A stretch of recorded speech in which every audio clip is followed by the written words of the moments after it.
Hey everyone, it's Jeff Salzenstein, and I've got an awesome lesson for you guys today. I'm here with one of my good friends, Taylor Lawton. How are you doing today, Taylor? I'm doing fine, thank you. Awesome. So Taylor is a 4.0, registered 4.0, but Yes. also plays some 4.5s. We're going to put him in that 4.25 range. Sounds good to me. Aspiring to be a Absolutely. 4.5? Absolutely. All right, so Taylor, I know we've done some lessons in the past. We've actually worked a little bit on the volleys, but when I asked you what you wanted to work on today, tell me the thorn in your side that you're struggling with on the volley. It's the backhand volley. When I get to the net, I feel sometimes I slice too much down on the ball and I don't get that pop. Or it's like a floundering fish like this. It's not as strong as my forehand volley where I can put it deep, angle it where I want to, and put some pace on it. So we're going to work on the floundering fish today. That's a great term that I've never heard before. We love new terms here at Jeff Salzenstein Tennis. I might steal that one, the floundering fish. So Taylor, I want you to hit some backhand volleys right now. I'm going to take a look. I haven't seen a lot of it lately, so I want to kind of check in, see what's going on, and then I'm going to make a few corrections, and we're going to go from there. All right, sounds good. All right, so Taylor, you're pretending like you're playing doubles. Your All right. partner is serving, and you're ready to hit those backhand volleys. Let me see All what right. you got.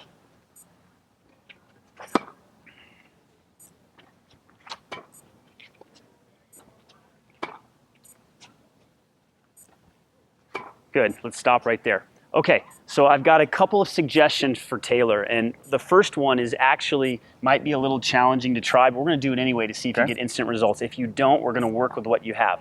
First of all, when Taylor's holding the racket, he's kind of got more of a, what I call like a square type grip. The fingers are pretty close together, or a block type grip like this. So I want Taylor to spread his fingers a little bit more and get that trigger finger up, that index finger up, so that he's angled. So let me take a look at that.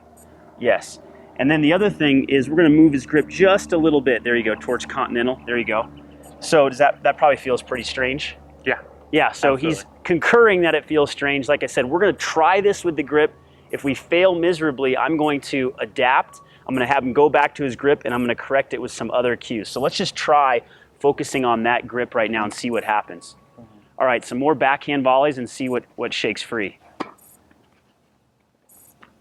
Good. Try to keep that index finger spread. Good. Excellent. Nice job. Now let's go back. Stop.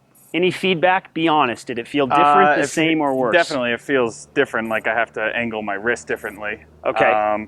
But overall, I mean, the grip feels good. Okay, so let's go back to your block grip again. I want you to hit a couple with the block grip and then a couple with the index finger spread. Block grip first. Just notice what you feel with the racket in your hand.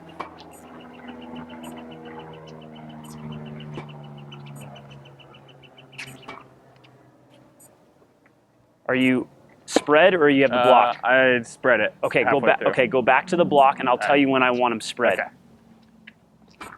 Good. Good. Now spread.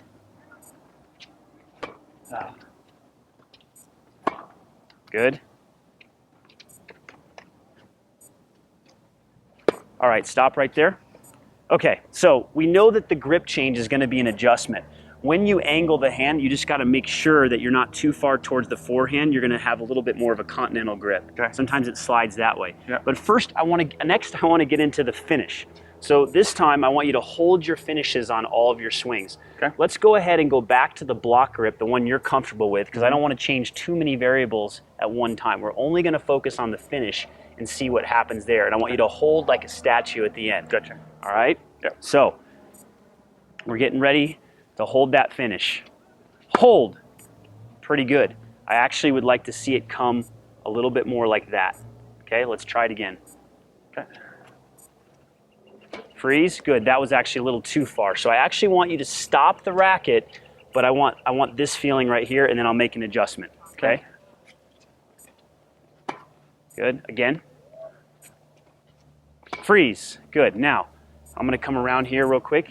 Can you keep it a little closer to you like this? Like so into you're the body? just a little bit, just a slight bend in the arm. So when you finish, and I'll do your block grip, when you finish, I actually want you to finish like this. So because you have the block grip, I want you to finish like this, so the strings are going to be facing the net more, but your arm is going to be slightly bent.